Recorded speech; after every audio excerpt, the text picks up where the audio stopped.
चाहिए कि आखिर ये इतना पैसा है किसका, सरकार बता दे। इसकी खुशबू तो पूरे भारत में फैल रही है। सर, यूपी में कैश टनल मिला है, कहीं ट्रंक्स भर भर के कैश मिला है, उस पे आपका क्या कहना है? फिर रेड्स चल रहे हैं यूपी में। प्रधानमंत्री से पूछना चाहिए कि नोटबंदी के बाद भी इतना पैसा कैसा आया वहां पर। डिमोनेटाइजेशन के नाकाम हो गया प्रधानमंत्री जी। 500 गई, 2000 गई, क्या क्या बोले थे। अब ये भाई यहाँ तो माशाल्लाह खजाना निकल रहा है 180 करोड़ रुपए, जिसमें 2000 की नोटें भी हैं। यूपी प्रदेश में ठोक दो के बावजूद भी इतना पैसा निकल रहा है। डिमोनेटाइजेशन शुरू दिन से हम कहते नाकाम साबित है, नाकाम साबित हो गया। इतना इतना नोट आया वहां पर और ये पता चलाना चाहिए कि आखिर ये इतना पैसा है किसका, सरकार बता दे। इसकी खुशबू तो पूरे भारत में फैल रही है। सर, हम ये जो कैश टनल की बात करते हैं, जो अभी रिसेंटली मिला है, तो बीजेपी कह रही है कि इसमें एसपी का हाथ है, मतलब एसपी पार्टी का हाथ है, पर एसपी वाले कह रहे हैं कि उनका कोई हाथ नहीं है इसमें। नहीं, चलिए किसका हाथ है नहीं है, मगर इतना पैसा एक आदमी के पास कैसे आया?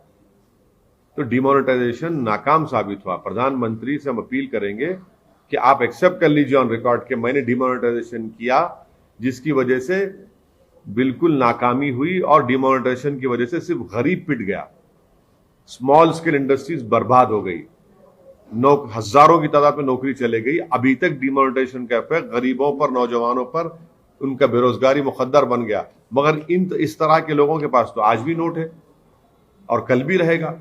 तो डिमोनेटाइजेशन नरेंद्र मोदी का जो ब्रेन चाइल्ड था वो सरासर नाकाम साबित हुआ है। सर, बिहार के चुनाव में आपका रिजल्ट तकरीबन 90% के आसपास। नहीं, 19 सीट लड़े थे, जिसमें से हम 5 सीट पर कामयाबी हासिल किए। 9 पर महागठबंधन जीते हमारे खिलाफ में और 6 पर एनडीए ने कामयाबी हासिल की। कितनी सीटें उम्मीद कर रहे हैं? अब देखिए ना, मैं हथेली की लकीरों को देखकर बोलने वाला तो एक्सपर्ट नहीं हूं, ना मैं सेफोलॉजिस्ट हूं, ना सितारों को देखकर देखने के बोलने का इल्म है।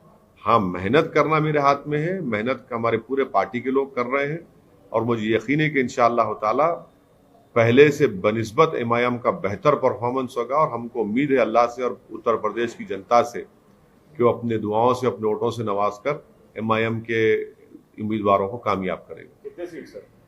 100 सीट पर तो शौकत साहब प्रेसिडेंट ऐलान किए हमारे कि हम चुनाव लड़ने की तैयारी कर रहे हैं।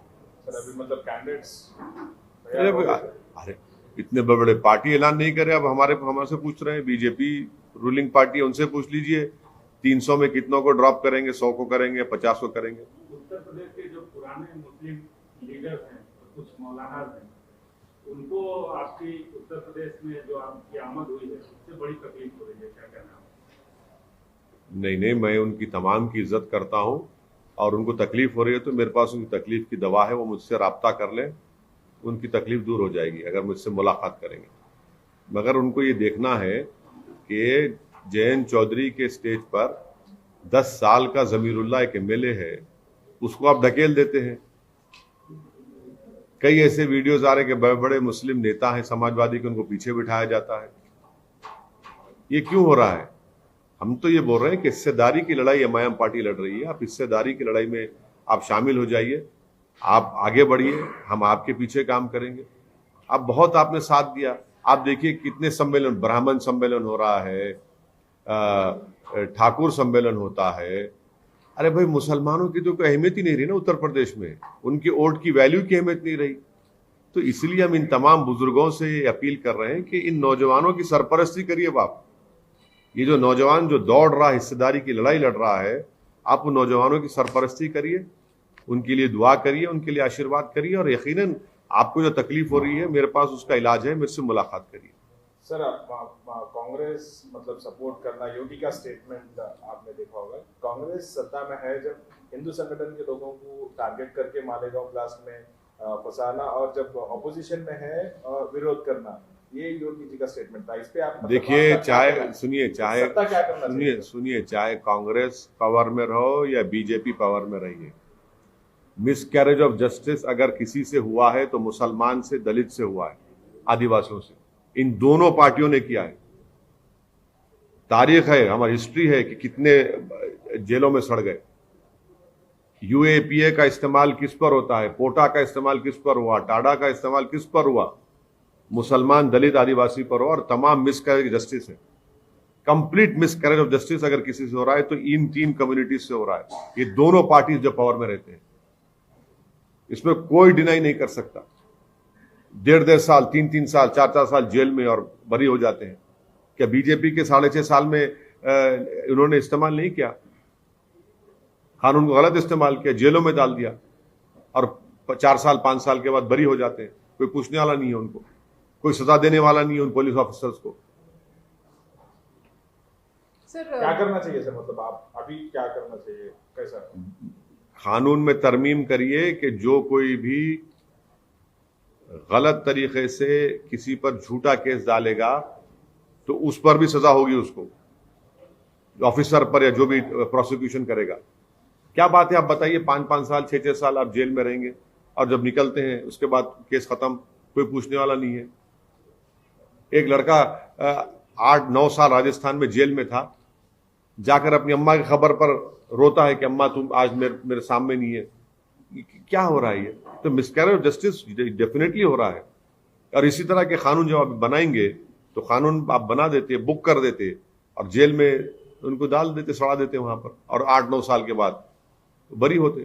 सर कोविड केसेस जैसे हम देख रहे हैं बढ़ रहे हैं दिन ब दिन, और अब जो है वो प्रधानमंत्री नरेंद्र मोदी ने बूस्टर डोज भी अनाउंस कर दिया है। देखिए, प्रधानमंत्री जो है ना, वो बूस्टर छोड़िए, प्रधानमंत्री हमको ये बता दे कि मैंने पार्लियामेंट की स्पीच में ये कहा था कि हमारे हेल्थ वर्कर जो है फ्रंट लाइन, उनको कोविशील्ड या कोवैक्सीन का 2 डोज लेकर 7.5-8 महीने हो गए।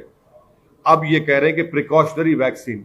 अरे भाई, उनकी इम्यूनिटी खत्म हो चुकी है। प्रधानमंत्री देश को बता दें, नंबर 1, कि उनको प्रिकॉशनरी वैक्सीन तो कोविशील्ड कोवैक्सीन नहीं लग सकता है, सब एक्सपर्ट्स ने कह दिया। तो क्या प्रधानमंत्री कोवोवैक्स या जेनोवा का mRNA वैक्सीन लगाएंगे या बायो ई का भारत बायोटेक का जो नेजल देंगे? क्या देंगे? अभी आप तो इमरजेंसी यूज ऑथराइजेशन दे रहे हैं और बड़े जनवरी 15 से सबको लगा देंगे। कितना झूठ बोलेगी सरकार ये? जनवरी 15 से अगर आप लगाएंगे हेल्थ वर्कर्स को और 60 साल की उम्र के जो बुजुर्ग हैं जिनको कोमोबिडिटी, कौन सा लगाएंगे सरकार, बताइए आप? इमरजेंसी यूज ऑथराइजेशन का मतलब क्या है कि जिसको इमरजेंसी में यूज करेंगे। ये बता रहा है कि इस सरकार के पास प्रिकॉशनरी वैक्सीन या बूस्टर वैक्सीन की तैयारी नहीं है, कुछ तैयारी नहीं है, और देश को झूठ बोल के आंखों में धूल झोंक रहे हैं। ओमाइक्रॉन के लिए बूस्टर शॉट या प्रिकॉशनरी वैक्सीन जरूरी है। आप क्या देंगे? कोविशील्ड को वैक्सीन तो नहीं दे सकते ना आपको mRNA वैक्सीन देना पड़ेगा। इंग्लैंड, यूके ने सितंबर में ऑर्डर किया था, आपने 1500 करोड़ रुपए दिए किसको? कॉर्बोवैक्स को। कब देगा वो? कब देगा? जनवरी के एंड में देगा। आप कह रहे 15 जनवरी से सबको लगा देंगे, पूरे डॉक्टर्स को, फ्रंटलाइन वर्कर्स को, और आपके 60 साल के ऊपर जो है। आप कौन सा देंगे बताइए ना? और कितने आपके पास मेडिसिन है बताइए, वैक्सीन कितने आपके पास? कुछ नहीं है, कुछ तैयारी नहीं है आपके पास, सिर्फ अनाउंसमेंट, जुमला, हेडलाइन मैनेजमेंट है। बच्चों को भी 3 तारीख से। अरे कौन सा लगाएंगे बच्चों को? आप तो इमरजेंसी ऑथराइजेशन का मतलब है कि इमरजेंसी में लगाएंगे। आप कौन सा कॉर्बोवैक्स लगाएंगे, कोवोवैक्स लगाएंगे, या फिर वो भारत बायोटेक का नेजल का ड्रॉप्स करें? कौन सा लगाएंगे? आपका कोई ब्लूप्रिंट ही नहीं है, आप तो सिर्फ अनाउंस कर दिए। ये तो सेकेंड वेव आने से पहले वैसे ही हुआ था, अब ऐसे ही कर रहे हैं लोग। हम तो समझे कि सेकेंड वेव में जो बर्बादी हुई, जो लाखों में लोग, भारत के लोग मारे गए थे, आप उसके लिए तैयार रहेंगे थर्ड वेव के लिए, मगर अभी भी आप वही गलती कर रहे हैं।